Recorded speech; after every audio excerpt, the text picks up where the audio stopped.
Rosemary Orchard takes control of Apple's shortcuts. This is MacVoices. Today's edition of MacVoices is supported by Zocdoc.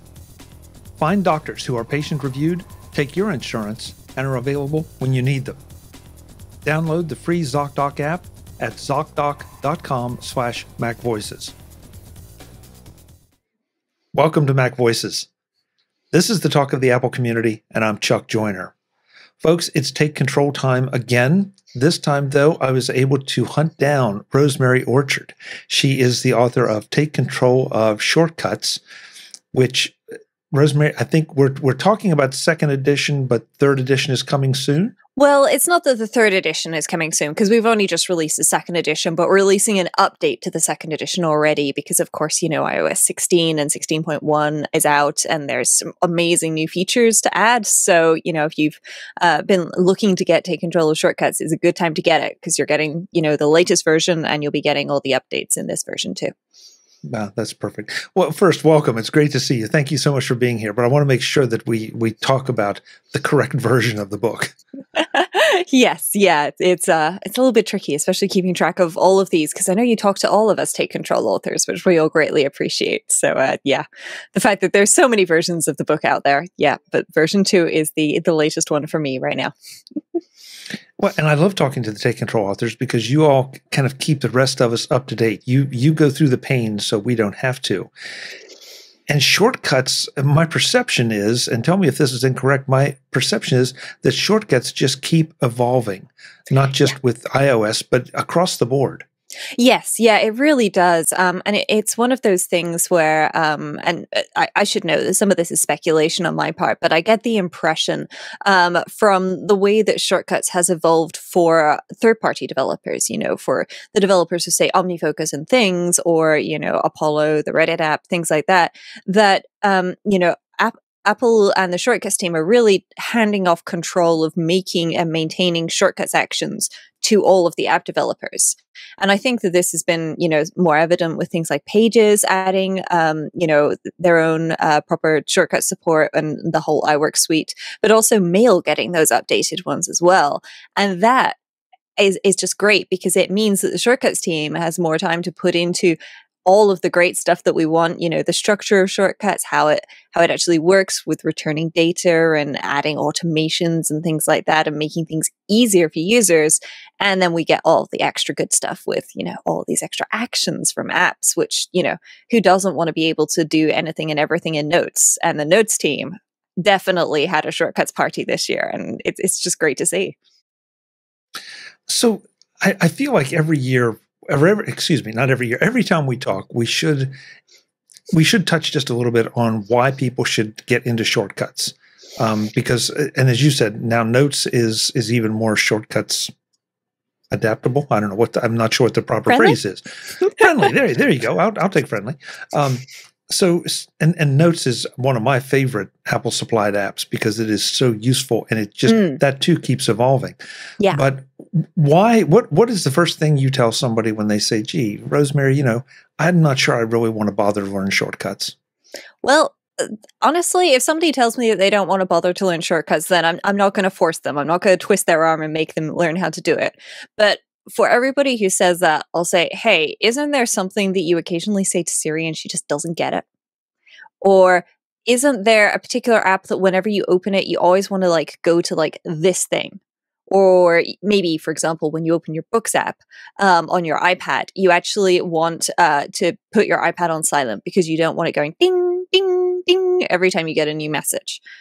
That's something that you can really easily do with shortcuts. You don't need to be a programmer. You don't need to learn how to do complex logic or anything like that. You can just put 1 or 2 actions together and give it a name, and then that is going to solve your problem.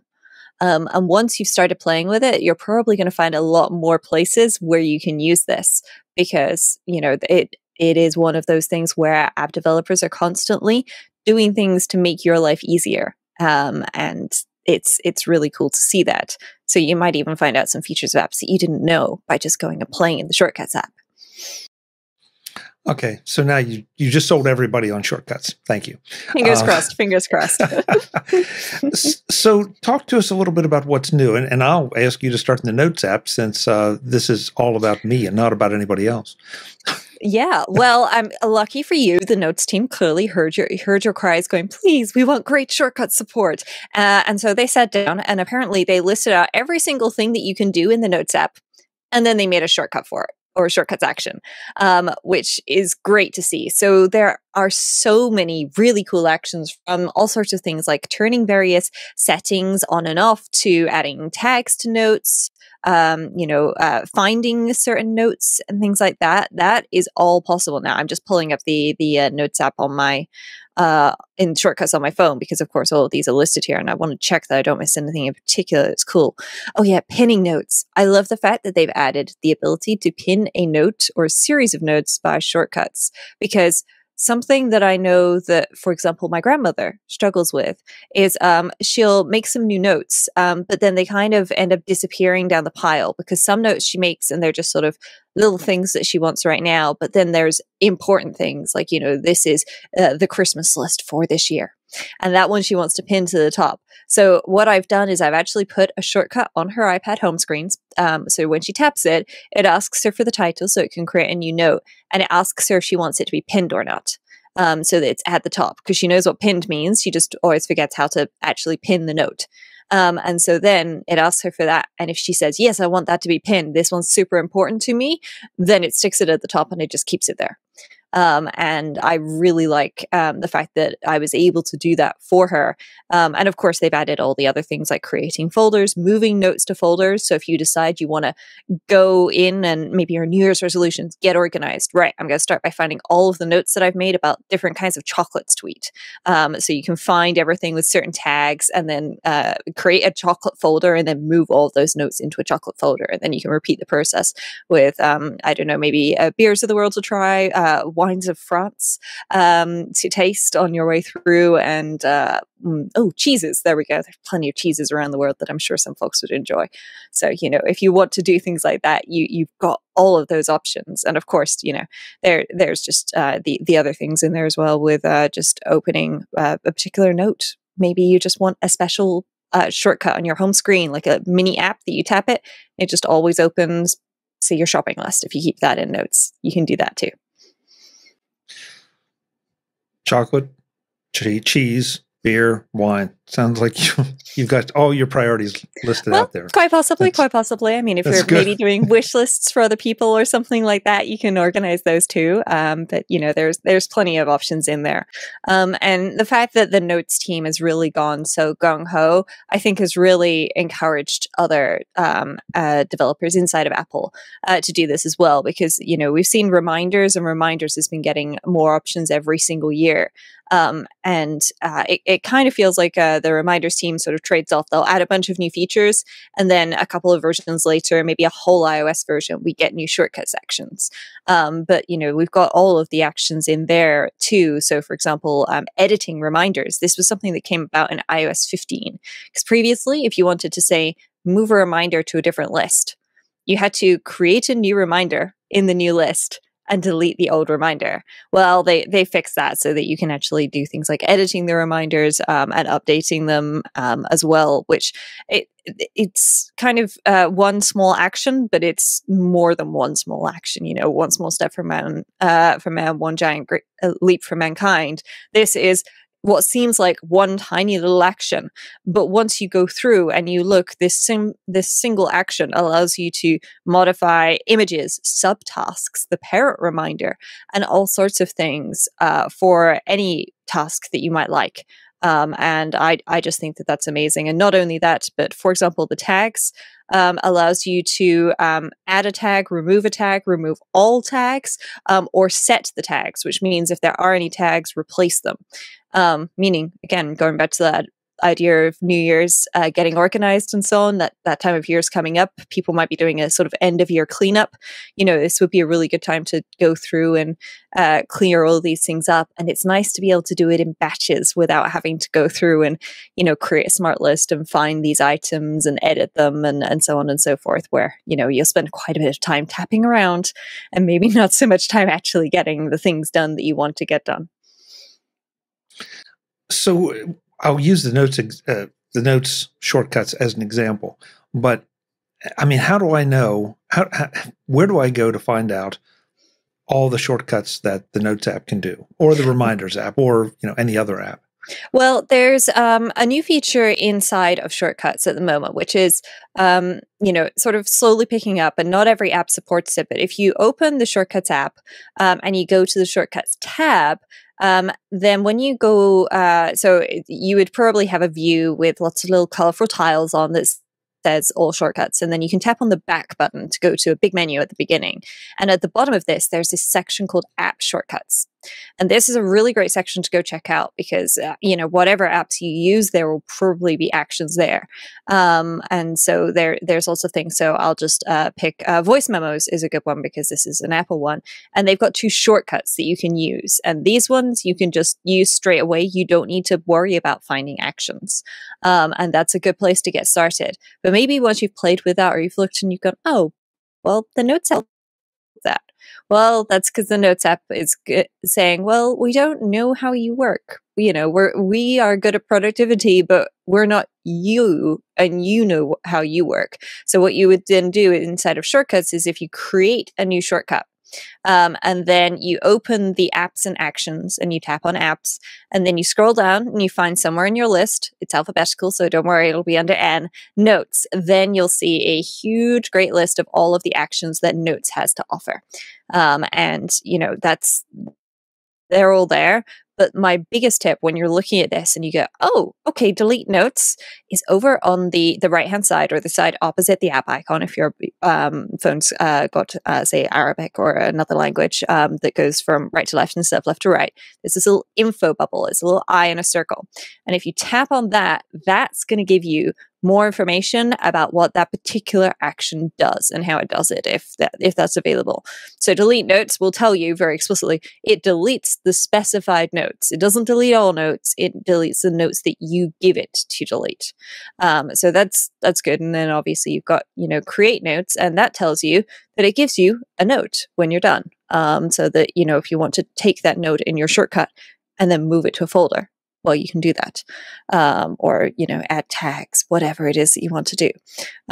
So that's where you would go to find it. Which is a simple enough thing, because you might be scrolling through there and go, ooh, oh, well, here's an app that I didn't realize, like the Measure app. Huh, what does the Measure app offer? Well, the Measure app will let you convert measurements. So maybe if you want to convert inches into centimeters, or feet into meters or something, well, that's all built in now. This edition of MacVoices is supported by Zocdoc. Find local doctors who take your insurance at Zocdoc.com/MacVoices.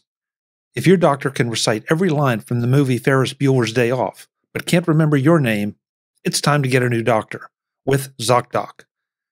Zocdoc is a free app that shows you doctors who are patient-reviewed, take your insurance, and are available when you need them. On Zocdoc, you can find every specialist under the sun. Whether you're trying to straighten those teeth, fix an achy back, get that thing checked out, or anything else, Zocdoc has you covered. Go to Zocdoc.com, find the doctor that's right for you, and book an appointment, in person or remotely, that works for your schedule.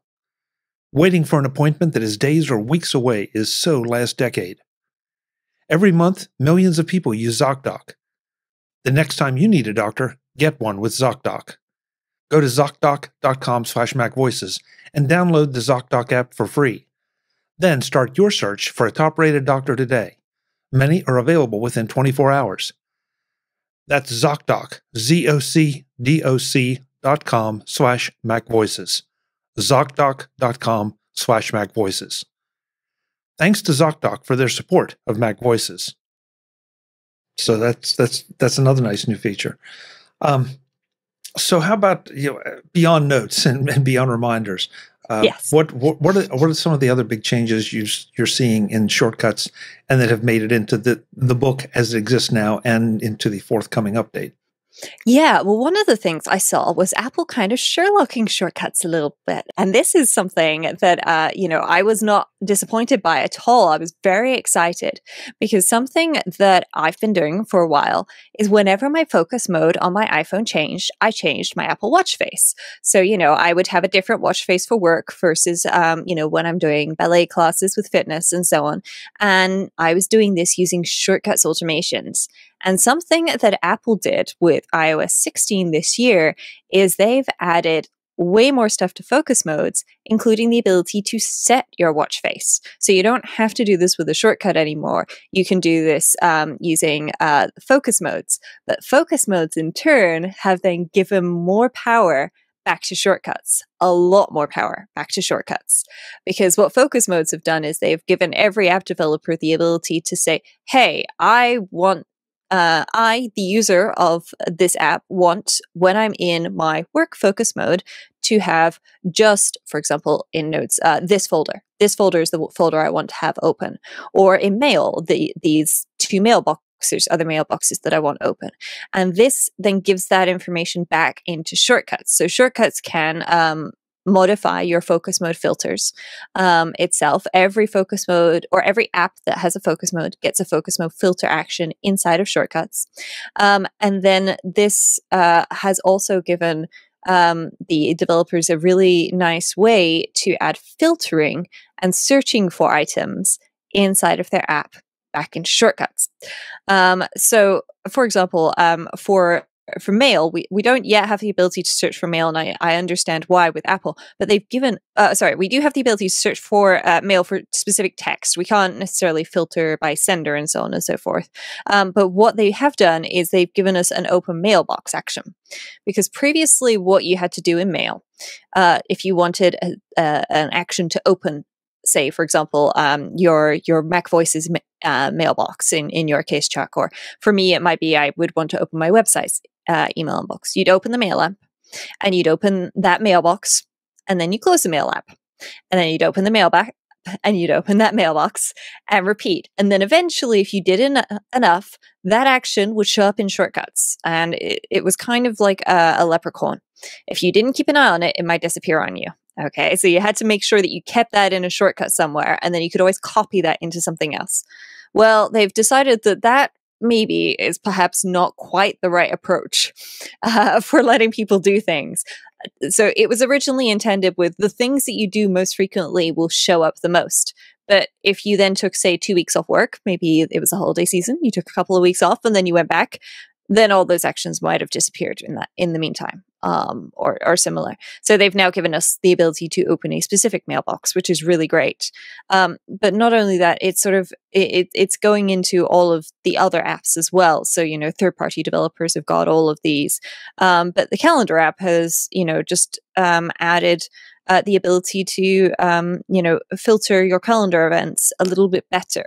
So you can add 2 or 3 searches, but the first search will then give you whatever it is, but the second search will take what you've got in the first search so that you can then apply another filter. So if you want to say, okay, I want anything that's on these 3 calendars, but it has to be an all-day event. Well, previously you'd have to say, okay, I'll get anything that's on these calendars and I'll go through each of them with a repeat loop and say, okay, if it's an all-day event, then I'll check this. And that wasn't very nice for people. So now you can just stack these on top of each other, which is a very good improvement. There's all sorts of things like that. The Books app in particular, open a current book, play an audiobook, open a collection, change your view. You can change the appearance of a book as well. So I don't know, say if you wanted to go into a particular kind of work reading mode where you're reading things for work, then you might pick the focus theme.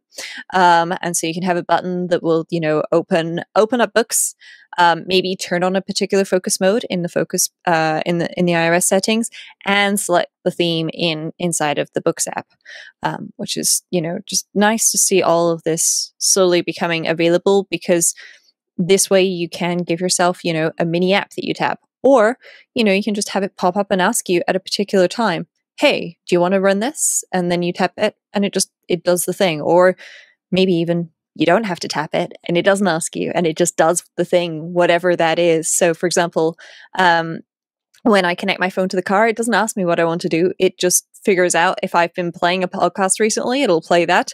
Otherwise, it'll play some music. And that's something that's nice and easy to do now.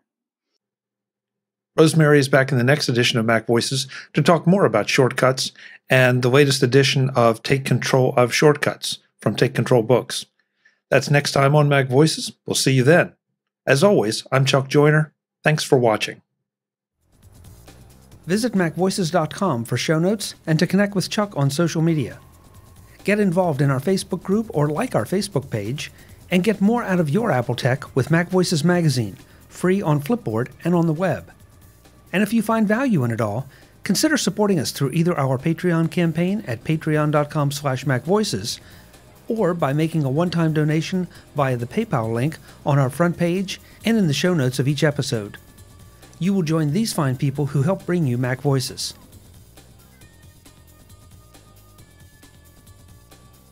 Advertising handled by Backbeat Media at backbeatmedia.com. Bandwidth provided by CacheFly at cachefly.com.